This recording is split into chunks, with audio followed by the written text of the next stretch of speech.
Hello friends, welcome to सफलता मंत्र। दोस्तों, आज वर्ष के अंतिम दिन आप सभी लोगों को बहुत शुभकामनाएं। और साथ ही साथ एक बार फिर से हम लोग शुरू करने वाले हैं अपनी सुपर टेट की क्लास का, अपनी यूपी टेट की क्लास का एक अगला चैप्टर, जिसमें आपको संस्कृत के चैप्टर वाइज क्लासेस के अंतर्गत सभी चैप्टर्स के इंपॉर्टेंट क्वेश्चंस को कवर कर रहे हैं। उनके प्रैक्टिस सेट को एक एक करके आप सभी के बीच में ला रहे हैं। तो इन क्वेश्चंस को ध्यान से देखिएगा, समझिएगा। कोई भी डाउट हो तो कमेंट बॉक्स में कमेंट करके जरूर पूछिएगा। उन क्वेश्चंस को हम ज़्यादा से ज़्यादा ला रहे हैं जो कि आपके एग्जाम में बार बार पूछे गए हैं। इसके अलावा अन्य भी चैप्टर्स के आपके इसी प्रकार के प्रैक्टिस सेट कराए जा चुके हैं, सभी के लिंक दिए गए हैं। उन सभी क्लासेस को आप लोग पूरी प्लेलिस्ट में जाकर के देख सकते हैं। चैनल को सब्सक्राइब कर लीजिएगा, बेल आइकन को प्रेस करिएगा और ऐसे ही हमारे साथ जुड़ करके तैयारी करते रहिएगा। चलिए बढ़ते हैं आज के पहले क्वेश्चन पर। और पहला क्वेश्चन आपके सामने है, पूर्व पदार्थ प्रधानो खाली स्थान रिक्त स्थान की पूर्ति करें। तो दोस्तों, संस्कृत में समास का, हर समास का आपका एक सूत्र होता है। जैसा कि हमने आपको पहले भी बताया था कि संस्कृत में प्रत्येक चीज आपकी सूत्र में ही परिभाषित की जाती है। तो ये आपका सूत्र है, पूर्व पदार्थ प्रधानो खाली स्थान। यहाँ पर आपको लिखना है कौन सा जो समास होता है वो इस सूत्र से जाना जाता है। तो यहाँ पर आपका सही ऑप्शन हो जाएगा डी नंबर ऑप्शन, पूर्व पदार्थ प्रधानो अव्ययी भावः। तो आपका डी नंबर ऑप्शन बिल्कुल करेक्ट हो जाएगा। और इसका जो पूरा स्रोत होता, पूरा जो सूत्र होता, वो आपका पूर्व पदार्थ प्रधानो अव्ययी भावः। अव्ययी भाव इस प्रकार से यहाँ पर लिखा जाता है। अव्ययी भाव समास का सूत्र, और सबसे ज्यादा क्वेश्चंस भी आपके यहीं से पूछे जाते हैं। अगला सेकंड नंबर क्वेश्चन है, पूर्व पद की प्रधानता किस समास में होती है। तो ऊपर आपको संस्कृत में जो चीज दी गई थी वही चीज यहाँ पर आपको हिंदी में दे दी गई है कि पूर्व पद की प्रधानता किस समास में होती है। तो सीधी सी बात है, आपका आंसर यहाँ पर अव्ययी भाव समास हो जाएगा, ए नंबर ऑप्शन। हम लोग टिक कर देंगे। सभी लोग एक एक चीज को समझते रहिएगा। कल से हमारा नया वर्ष प्रारंभ हो रहा है, तो नए वर्ष में रिजोल्यूशन के रूप में आप लोग अच्छे से अच्छी तैयारी करिए। और निश्चित तौर पर 2022 में जो आपकी वैकेंसी आने वाली है, टीचर्स की अन्य वैकेंसी, उनमें अच्छे से अच्छे अंक लेकर आइए और जल्द से जल्द आप लोग भी अपने लक्ष्य को प्राप्त करिए। यही आप सभी लोगों को शुभकामनाएं हैं। अगला क्वेश्चन आपके सामने है, अन्य व्ययम अव्ययः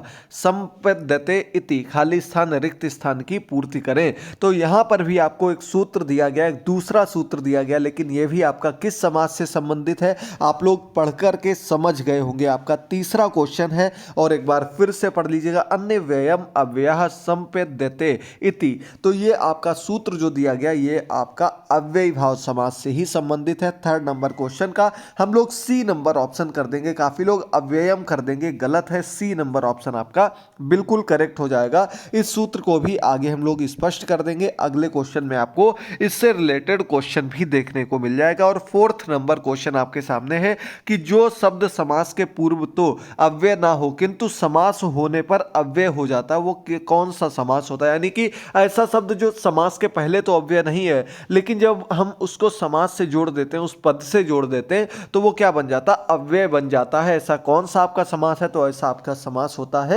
अव्ययी भाव समास। आपका ए नंबर ऑप्शन बिल्कुल करेक्ट हो जाएगा। एक बार फिर से फोर्थ नंबर क्वेश्चन का ए ऑप्शन बिल्कुल सही हो जाएगा। और इसके सूत्र की बात करें तो क्या दिया गया, अन्य व्ययम अव्ययः संपद्यते इति अव्ययी भावः। ये इसका सूत्र होता है आपका फोर्थ नंबर क्वेश्चन का। चलिए बढ़ते हैं हम लोग अगले क्वेश्चन की ओर। 5 नंबर क्वेश्चन आपके सामने है, और दिया गया अव्ययी भाव समास का फल क्या होता है। ये भी इंपॉर्टेंट क्वेश्चन है। काफी लोग यहां पर आकर के कंफ्यूज हो जाते हैं, समझ नहीं पाते कि आखिर क्वेश्चन में क्या पूछा गया है। तो अव्ययी भाव समास में मूल रूप से जो आपका पद होता है, जो आपका फल होता है, जहां से हम अव्ययी भाव समास को स्टार्ट करते हैं, जो इसकी प्रारंभ होती है, वो आपकी अव्यय संज्ञा से होती है। यानी कि ए नंबर ऑप्शन आपका बिल्कुल करेक्ट हो जाएगा। अव्यय संज्ञा जो होता है वो आपका अव्ययी भाव समास का फल कहलाता है। ए नंबर ऑप्शन यहां पर आपका बिल्कुल करेक्ट हो जाएगा। चलिए आगे बढ़ते हैं 6 नंबर क्वेश्चन पर।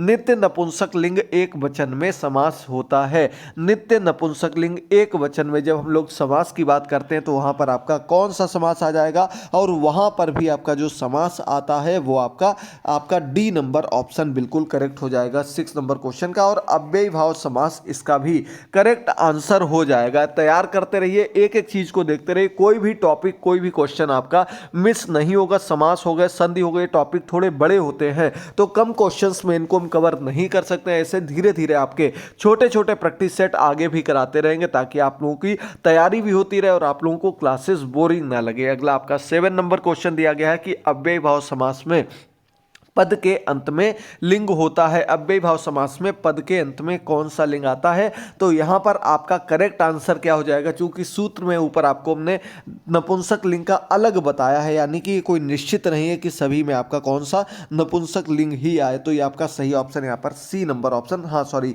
नपुंसक लिंग ही आता है ऊपर सूत्र के अकॉर्डिंग, तो आपका सी नंबर ऑप्शन करेक्ट हो जाएगा। साथ ही साथ आपको पता होगा दोस्तों, अव्यय पद जो हमने आपको बताए थे, अव्यय पद में हमने आपसे क्या कहा था, इस पर लिंग और वचन का कोई प्रभाव नहीं पड़ता है। अव्यय पद हम जहां पर भी लगा देते हैं वो हमेशा एक जैसे ही प्रयोग किए जाते हैं। इस बात का आप लोगों को ध्यान रखना है। सी नंबर यहां पर आपका ऑप्शन बिल्कुल करेक्ट हो जाएगा 7 नंबर क्वेश्चन का। देखते रहिए, समझते रहिए। 8th नंबर क्वेश्चन पर हम लोग बढ़ चुके हैं और दिया गया को नाम समासः नित्य नपुंसक लिंग धारयति। क्या नाम समास है जिसमें नित्य नपुंसक लिंग, हमेशा नपुंसक लिंग प्रयोग किया जाता है, वो कौन सा समास है? बहुत अच्छा क्वेश्चन है। यहां से आपका इंपॉर्टेंट क्वेश्चन निकल कर सामने आता है और इसका आपका सही ऑप्शन क्या हो जाएगा? आपका अव्ययी भाव समास ऐसा समास होता है जो हमेशा नपुंसक लिंग प्रयोग किया जाता है। आपका सी नंबर ऑप्शन बिल्कुल करेक्ट हो जाएगा। बहुत बढ़िया, समझते रहिए, तैयार करते रहिए। कोई भी डाउट हो तो कमेंट करना मत भूलिएगा। आपके कमेंट्स पढ़ते रहते हैं, उसके लिए बहुत बहुत धन्यवाद। सपोर्ट करना मत भूलिएगा। 9 नंबर क्वेश्चन है, उपराजम में समासांत प्रत्यय कौन सा होता है? उपराजम में समास के अंत में जो प्रत्यय होता है वो कौन सा होता है? चलिए बताइए जल्दी से। टच, अच, अम या फिर आ? तो यहां पर आपका करेक्ट ऑप्शन हो जाएगा दोस्तों ए नंबर ऑप्शन। टच प्रत्यय होता है जो कि उपराजम में किसमें लगा है? समास के अंत में लगा हुआ है। ए नंबर ऑप्शन आपका बिल्कुल करेक्ट हो जाएगा। टच प्रत्यय के रूप में इसको जानते हैं। 10 नंबर क्वेश्चन दिया गया, अव्ययी भाव समास का टच प्रत्यांत उदाहरण है। तो यहां पर आप लोग देख सकते हैं, ऊपर हमने आपको उपराजम बताया था, तो उपराजम की तरीके और भी हो सकते हैं। यानी कि अगर हम उपसर्ग वाला पद लेंगे और अंत में आप देखिए मां लगा हुआ और हलंत लगा हुआ है, उपसर्दम, उपराजम, उपचर्मम, तो ये सब में आपका क्या हो जाएगा? टच प्रत्यय लगा हुआ। टच प्रत्यांत उदाहरण के रूप में जानेंगे। यहां पर आपका डी नंबर ऑप्शन बिल्कुल करेक्ट हो जाएगा। उपरोक्त सभी इसके सही ऑप्शन दिए गए हैं, डी नंबर ऑप्शन बिल्कुल करेक्ट हो जाएगा। बहुत बढ़िया, समझते रहिए, एक एक चीज को याद करते रहिए और ऐसे ही लगातार अपनी तैयारी करते रहिए। चलिए आगे बढ़ते हैं। 11 नंबर क्वेश्चन पर दिया गया, राज्ञः समीपम उपराजम किस समास का उदाहरण है? क्या दिया गया? राज्ञः समीपम। ये आपका क्या दिया गया? समास विग्रह दिया गया। पद आपका था उपराजम। उप का मतलब क्या होता है? समीप, पास में, यानी कि, और राजा यानी कि राजा, राजम यानी कि राजा, तो यानी कि राज्ञः समीपम ये इसका समास विग्रह होता है। लेकिन यहां पर हम किसकी बात कर रहे हैं? कौन सा समास हो जाएगा? आगे आपका क्या लगा हुआ? उप लगा हुआ है। उप किसके अंतर्गत आता? अव्यय पद के अंतर्गत आता है, यानी कि पूर्व पद प्रधान हो और क्या लगा हो? अव्यय लगा हुआ हो। तो वहां पर हम क्या कर देते हैं? वहां पर आपका आ जाता है अव्ययी भाव समास और ए नंबर ऑप्शन आपका बिल्कुल करेक्ट हो जाएगा 10 नंबर क्वेश्चन का। बहुत बढ़िया, समझते रहिए और 11 नंबर क्वेश्चन का यही ऑप्शन आपका बिल्कुल करेक्ट हो जाएगा। बहुत बढ़िया, चलिए बढ़ते हैं 12 नंबर क्वेश्चन की ओर। दिया गया, नदीभीष्ट सूत्र का उदाहरण क्या होगा? नदीभीष्ट सूत्र, इसके उदाहरण क्या हो जाएंगे? ये आपका समास के अंतर्गत आने वाला सूत्र है, यानी कि नदीभीष्ट, नदियों के साथ अगर हम कोई आपका संख्यावाची पद जोड़ देते हैं तो वो आपका इससे रिलेटेड सूत्र के अंतर्गत आ जाता है। और यहां पर आपका द्वि यमुनम, पंचगंगम, सप्तगंगम, सप्त नर्मदम, सप्त कावेरम, ये आपके उपरोक्त सभी यानी कि जितने भी उदाहरण दिए गए आपके नदी विश्व से ही संबंधित हैं। इसी सूत्र से रिलेटेड आपके सभी उदाहरण दिए गए हैं। तो उम्मीद करते हैं ये चीज आप लोग अच्छे से समझ गए होंगे। आपका पूरा ये क्वेश्चन क्लियर हो गया होगा। इसका आपका सही ऑप्शन कौन सा हो जाएगा? डी नंबर ऑप्शन हो जाएगा। एक बार फिर से सभी उदाहरण जरूर ध्यान से देख लीजिएगा। बहुत ही महत्वपूर्ण क्वेश्चन है, आपके एग्जाम में पूछा जा सकता है।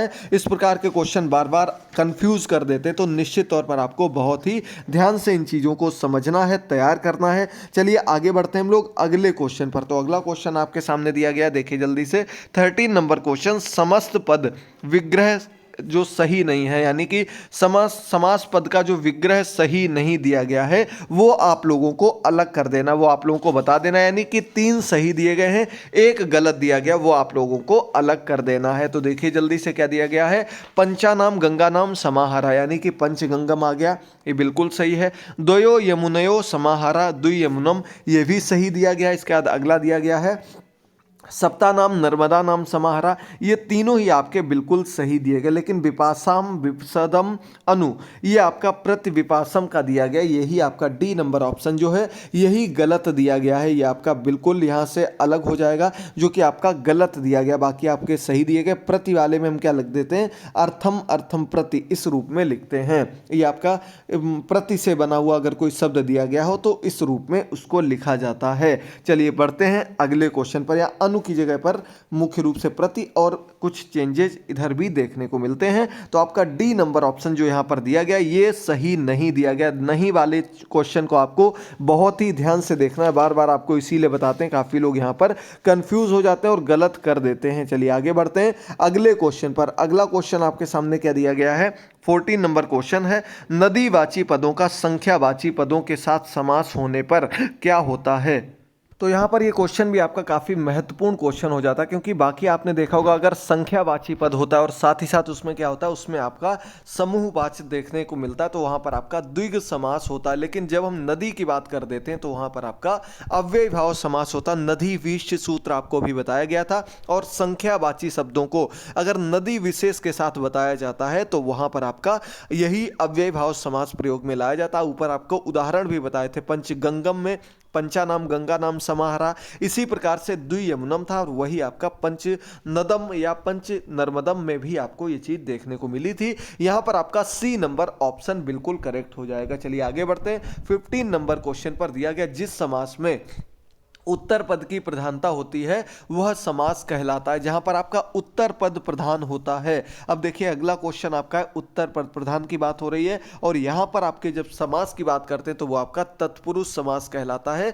बी नंबर ऑप्शन यहां पर बिल्कुल करेक्ट हो जाएगा। तत्पुरुष समास होता है जिस समास में उत्तर पद प्रधान होता है। बहुत बढ़िया, बिल्कुल करेक्ट। चलिए बढ़ते हैं अगले क्वेश्चन पर। अगला क्वेश्चन, इसका अगर सूत्र बताएं तो आपको प्राणयोदोत्तर पदार्थ प्रधान इस्त तत्पुरुषा, इस रूप में इसको बोलते हैं। जिस समास में प्रायः उत्तर पद यानी कि द्वितीय पद प्रधान होता है वो आपका तत्पुरुष समास कहलाता है। चलिए आगे बढ़ते हैं अगले क्वेश्चन पर। 16 नंबर क्वेश्चन दिया गया, तत्पुरुष समास सूत्र करने वाला समास करने वाला सूत्र कौन सा नहीं है। इनमें से आपके दिए गए सूत्र और कौन सा तत्पुरुष समास से संबंधित सूत्र नहीं है वो आप लोगों को अलग कर देना। देखिए जल्दी से, आपको सूत्र अगर अच्छे से मालूम होंगे, द्वितीय तत्पुरुष में आपका ये सूत्र आ जाता, द्वितीयाश्रित अतीत पतित गत अतस्य प्राप्त आपन्ने, ये आपका द्वितीय तत्पुरुष के अंतर्गत आ जाता है। इसके बाद आपका तृतीय तत्कार्थे गुण वचनेन, ये भी आपका तत्पुरुष के अंतर्गत आता है। इसके बाद कर्त करणे कृत बहुलम,